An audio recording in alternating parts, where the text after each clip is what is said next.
Bismillahirrahmanirrahim. This is Taimur Hamid and a very warm welcome to all of you in my YouTube channel Universe of Physics. Dear students, आज जो हम topic discuss करेंगे वो है हमारे पास addition of vectors. इससे previous topic जो हमने डिस्कस किया था वो हमने कार्टेशियन और रेक्टेंगुलर कोऑर्डिनेट सिस्टम वाला टॉपिक डिस्कस किया था, जिसमें हमने आपको बताया था कि हमारे पास किस तरह जो वेक्टर्स हैं उनको हम कोऑर्डिनेट्स एक्सिस में ड्रा करते हैं। ठीक है, फिर हमने जेड एक्सिस के अलॉन्ग भी वेक्टर इन स्पेस को भी डिटेल से डिस्कस किया था। तो आज हम एडिशन ऑफ वेक्टर्स को डिस्कस करेंगे। सबसे पहले आपको पता होना चाहिए कि हमारे पास एडिशन ऑफ वेक्टर्स होता क्या है। जब दो या दो से ज़्यादा वेक्टर्स को हम ऐड करते हैं और उनका जब हम रिजल्टेंट फाइंड करते हैं तो उस प्रोसेस को हम कहते हैं addition of vectors. When two or more than two vectors are added to get a single vectors, or resultant vector is known as addition of vectors. यानी दो या दो से ज़्यादा वेक्टर्स को जब आप ऐड करेंगे और उनको ऐड करने के बाद आपको एक सिंगल वेक्टर मिलेगा या रिजल्टेंट वेक्टर मिलेगा, उस प्रोसेस को आप क्या कहते हैं? एडिशन ऑफ वेक्टर्स कहते हैं, जिसको हम यहाँ पे लिख लेते हैं the process in which two or more than two vectors are added to get a single vector or resultant vector is known as addition of vector, यानी कि ऐसा प्रोसेस जिसमें दो या दो से ज़्यादा वेक्टर्स को जब आप ऐड करते हैं तो आपको एक सिंगल वेक्टर मिलता है, या उस वेक्टर को आप रिजल्टेंट वेक्टर भी कहते हैं। तो इस फिनोमेना को आप क्या कहते हैं? एडिशन ऑफ वेक्टर्स कहते हैं। इस फिनोमेना को आप क्या कहते हैं? Addition of vectors. अब जो बेसिकली हमारे पास वेक्टर एडिशन होती है, vectors can be added by two different approaches. Vectors को हम दो डिफरेंट अप्रोचेज़ की मदद से क्या करते हैं? ऐड करते हैं। एक होता है हमारे पास ग्राफिकल मैथड और दूसरा होता है हमारे पास एनालिटिकल मैथड। तो यहाँ पे हम लिख सकते हैं vectors can be added by two different approaches. Vectors can be added by two different approaches, यानी वेक्टर्स को हम दो डिफरेंट तरीक़ों से क्या करते हैं? ऐड करते हैं, जिसमें सबसे पहला हमारे पास है ग्राफिकल मैथड एंड सेकेंड है हमारे पास एनालिटिकल मैथड।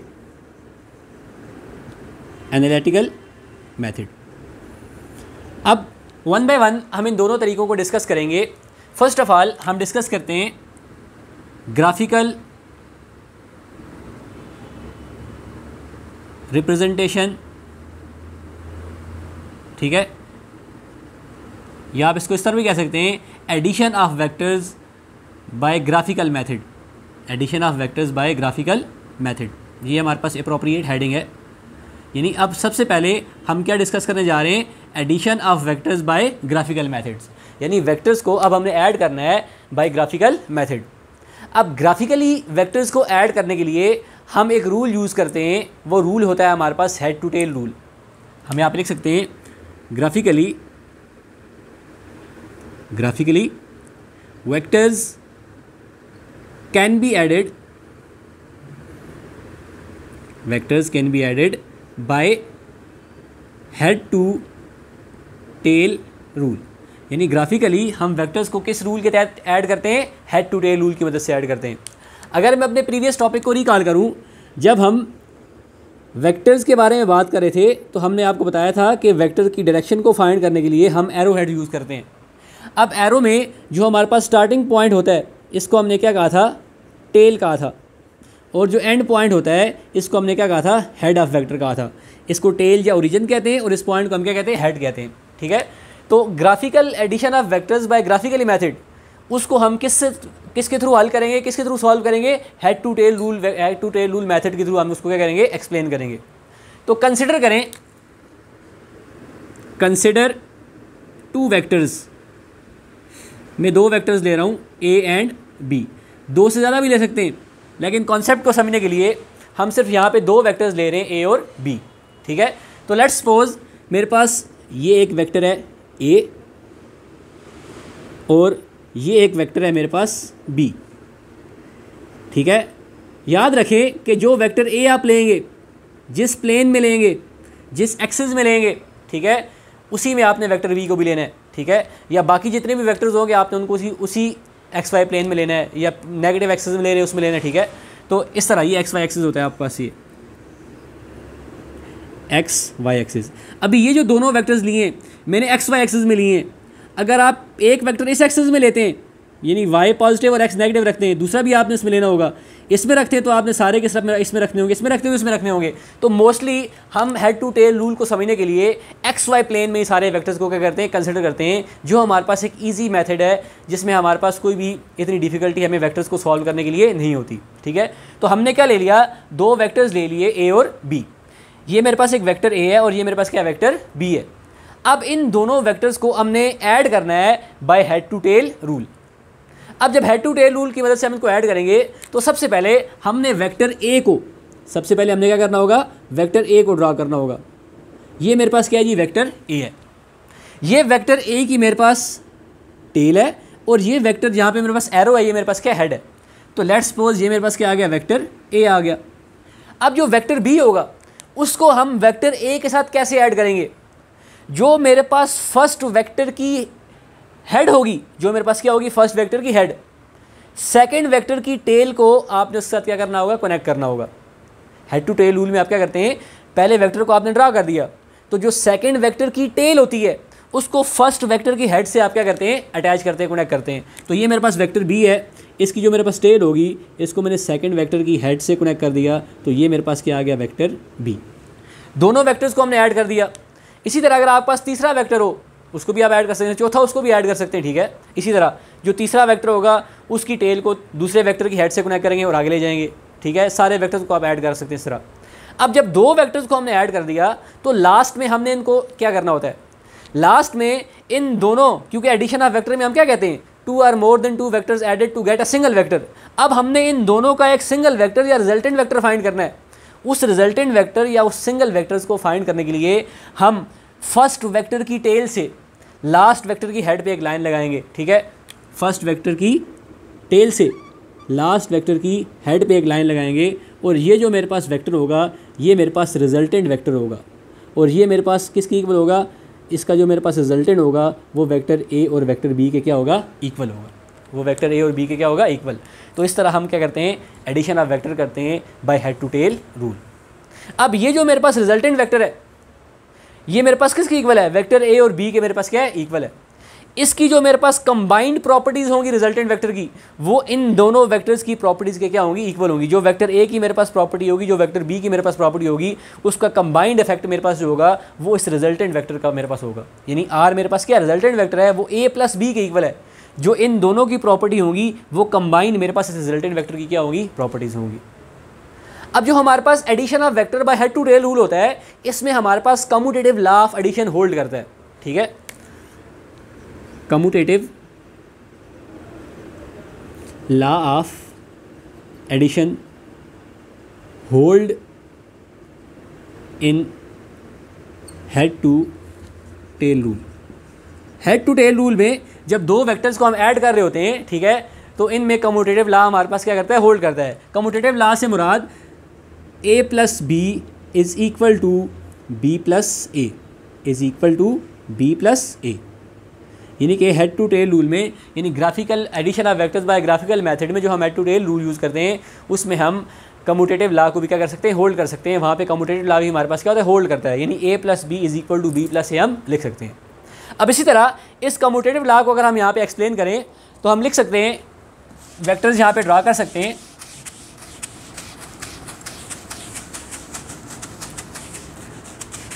मैं इन्हीं दो वेक्टर्स को लेता हूँ जो मैंने ये लिए, सिंपल दो वेक्टर्स a और b। ठीक है, फर्स्ट ऑफ ऑल मैं यहाँ पे वेक्टर a ले लेता हूँ, ये मेरे पास क्या है, वेक्टर a। इसी तरह ये मेरे पास क्या है, वेक्टर b है। अब इसका जो मेरे पास रिजल्टेंट आएगा वो मेरे पास क्या आएगा, r is equal to a plus b। अब कम्यूटेटिव लॉ मेरे पास क्या कहता है, a plus b is equal to b plus a। पहले हमने क्या लिया है, a plus b, A plus B, इसका रिजल्टेंट मेरे पास आ गया वेक्टर ए और बी, इसका रिजल्टेंट आ गया ए प्लस बी। अब इक्वल मैंने किसके लाना है, बी प्लस ए के। तो अब फिर हम पहले कौन सा वेक्टर लेंगे, बी लेंगे। इस बी के पैरेलल हमने क्या ले लिया, ये एक वेक्टर बी ले लिया, ये मेरे पास क्या आ गया वेक्टर बी, और ए के पैरेलल मेरे पास क्या आ गया, ये वेक्टर ए आ गया। ठीक है, तो इस बी और ए वेक्टर का जो रिजल्टेंट होगा आर, वो हमारे पास क्या होगा, इक्वल किसके होगा, बी प्लस ए के। तो ए प्लस बी, ए बी का जो रिजल्टेंट आया ए प्लस बी आया, और जो हमारे पास बी प्लस ए का रिजल्टेंट आया है वो भी सेम आया है, बी प्लस ए। यानी जो रिजल्टेंट मेरे पास आ रहा है वेक्टर ए और बी का, और बी ए का जो मेरे पास रिजल्टेंट आ रहा है वो दोनों को क्या आ रहा है, सेम आ रहा है। इट्स मीन कि हमारे पास ए प्लस बी की किसके इक्वल होता है, बी प्लस ए के। तो एडिशन ऑफ वेक्टर्स में यानी हेड टू टेल रूल में जब वेक्टर्स को हम ऐड करते हैं तो दो वेक्टर्स के अलावा हमारे पास कम्यूटेटिव लॉ ऑफ एडिशन की प्रॉपर्टी क्या करती है, होल्ड करती है। यानी ए प्लस बी हमारे पास क्या होता है, बी प्लस ए के इक्वल आता है, दोनों का रिजल्टेंट हमारे पास क्या आता है, सेम आता है। अब एडिशन ऑफ वेक्टर्स के बाद जो नेक्स्ट है आपके पास वो है आपका सब्ट्रैक्शन ऑफ वेक्टर। अब हम सब्ट्रैक्शन ऑफ वेक्टर्स को क्या करेंगे, डिस्कस करेंगे यहाँ पे।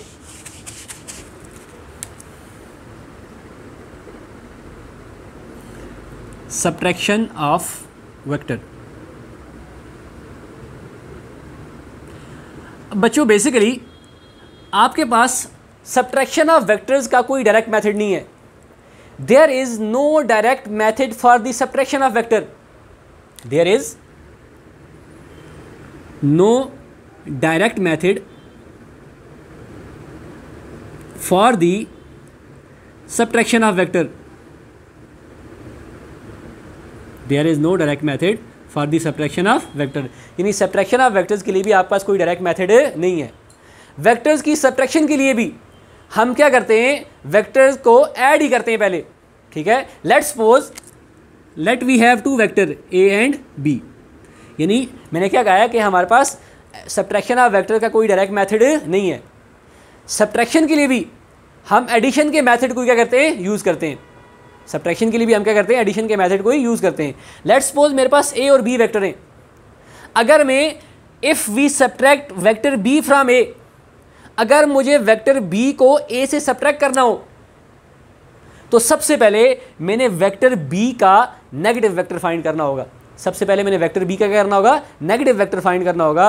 उसको वेक्टर ए के साथ फिर मैंने क्या करना होगा, ऐड करना होगा।